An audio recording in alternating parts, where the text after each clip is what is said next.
군 인권에 대한 국민적인 관심이 높아지면서 장병 눈높이에 맞는 인권 친화적인 병영 문화 조성이 요구되고 있는데요.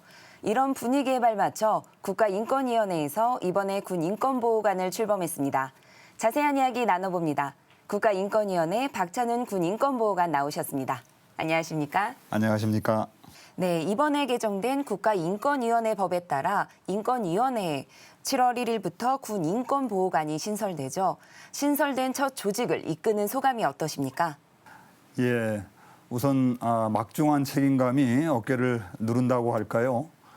국민께서 기대하시는 만큼 군 인권보호관으로 해야 할 제 역할을 잘 해낼 수 있을지 걱정이 많습니다. 네.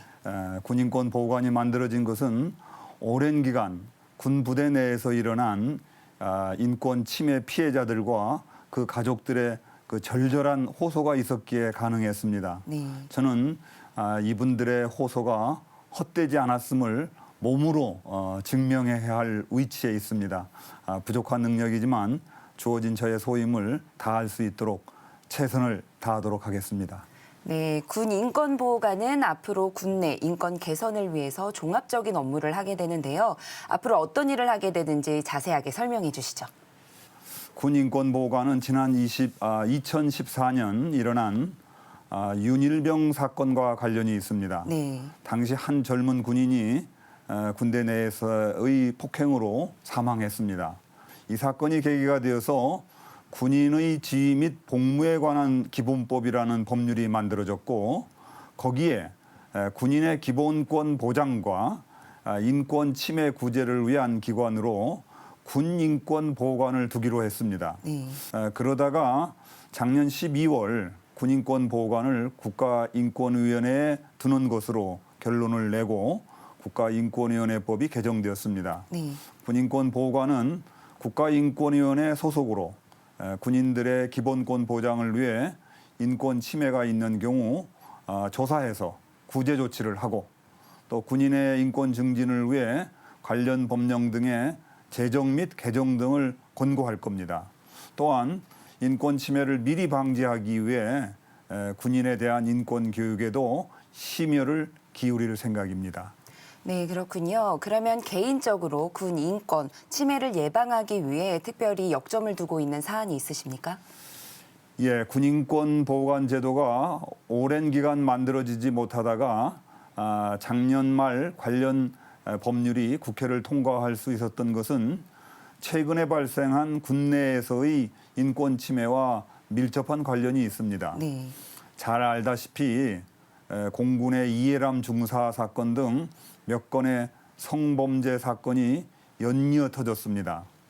더 이상 이런 사건이 일어나지 않도록 하는 것이 군인권보호관의 우선적인 임무라고 생각합니다. 네.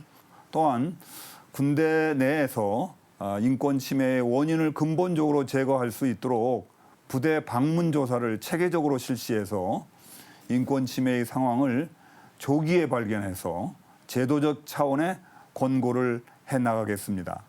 물론 군인들에 대한 인권 교육에도 소홀함이 없도록 하겠습니다.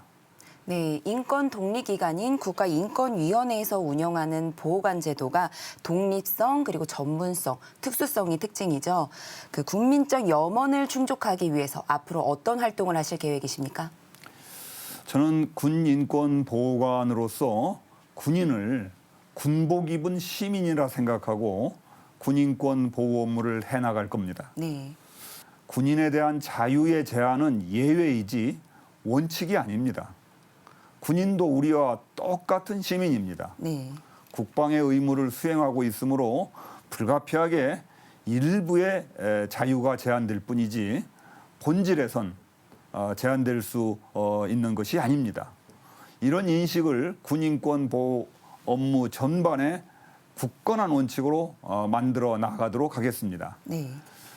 군인권 보호관 제도가 성공하기 위해선 인권위의 노력만으로는 부족합니다.